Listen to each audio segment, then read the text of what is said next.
They live here, in Britain's 21st century slums.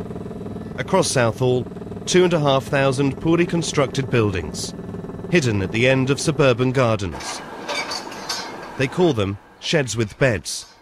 Many built without planning permission, others converted garages. This is just one street, and on the end of each garden there are brick buildings like this one, all with windows and doorways leading to this alleyway, and they just go on and on and on.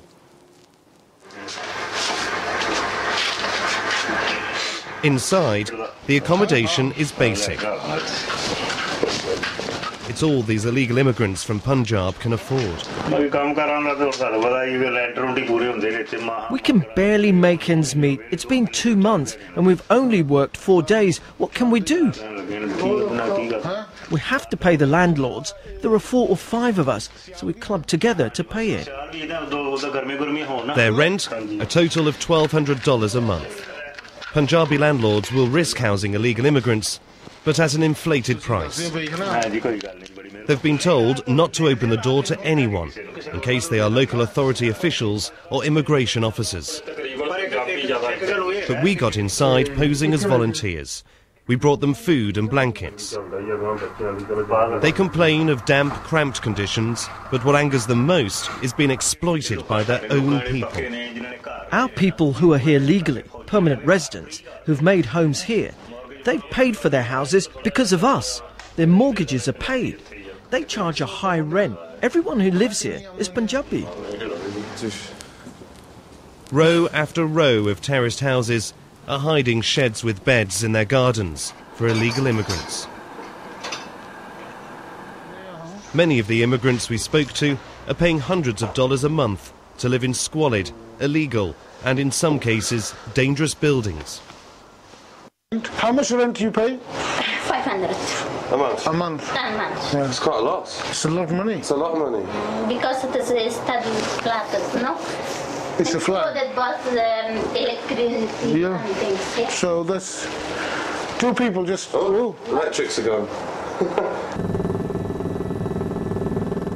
Specialist teams made up of construction regulation officers and immigration officials are investigating Britain's sheds with beds.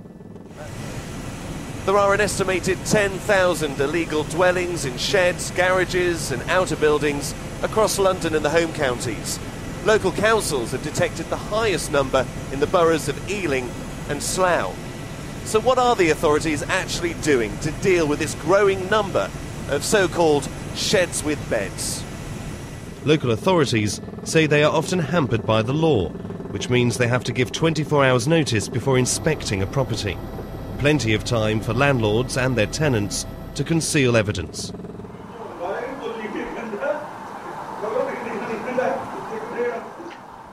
The BBC has made its evidence available to the authorities.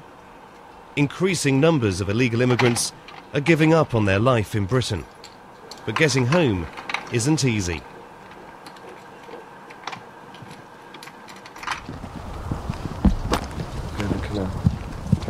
Down here. And then...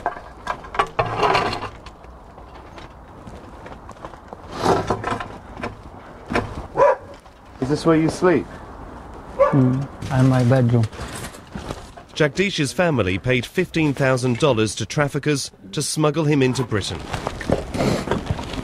He came here from India for a better life. And inside, this is what he got. Out of work and penniless, he's found refuge in a derelict garage. When I left and came here, I was told that life was good here.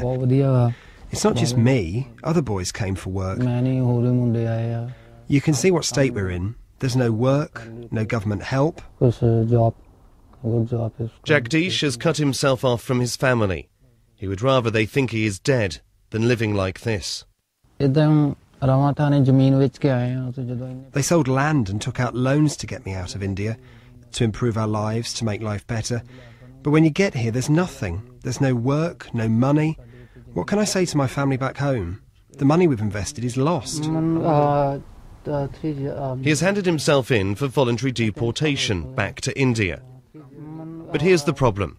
Like most illegal immigrants, he destroyed his ID papers when he arrived to make deportation difficult, on the advice of his trafficker. They told me that when you've been here a while, you can get papers, a job, and stay. But those are all stories. In fact, I didn't get anything, a house or a job. Now he's pleading to go home. He must prove his identity. And that can take years.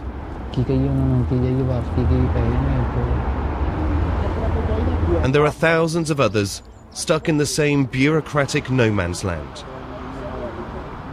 We found dozens bedding down under bridges by canals.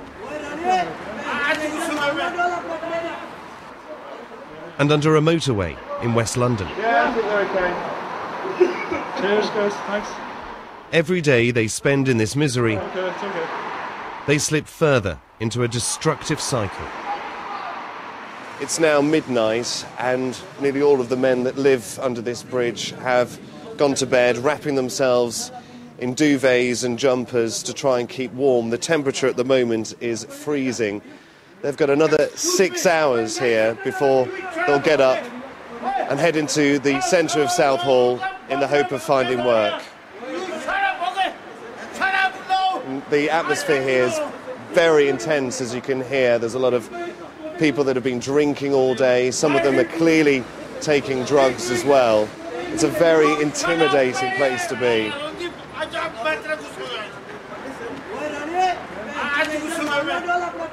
In India, my life is better. Here, I'm doing nothing. Sleeping rough. 21-year-old Jaspal was jailed for shoplifting. Very bad situation. Now he's back on the streets and on heroin. They arrest me. I told him send me back. But they don't send me back. They go because I got no passport, no papers. Where do you get the money from to buy shoplifting? Outside very cold. I can't sleep if I don't smoke drugs. The streets are not for everyone. Colum and Glacier have found refuge on buses. They tell me that many of the drivers are Punjabi, and they let them sleep on the bus during the night service. So how long have you been sleeping on the bus? 7 months. 7 months sleeping on night buses. And do the drivers ever kick you off? Do they mind? No? They will travel from Southall to central London and back 6 times as they sleep.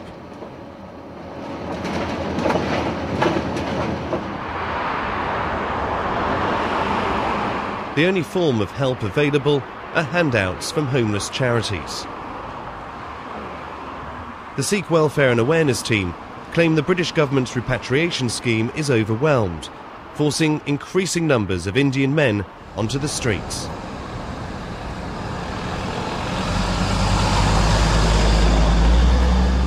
The kind of areas that we find these people sleeping in are mainly in graveyards, in parks, in disused garages, under bridges.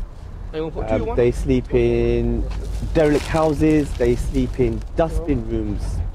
I've known cases to drag on for years. Literally years. And do some of them give up hope of ever going back home? Lots and lots of them give up hope of going back.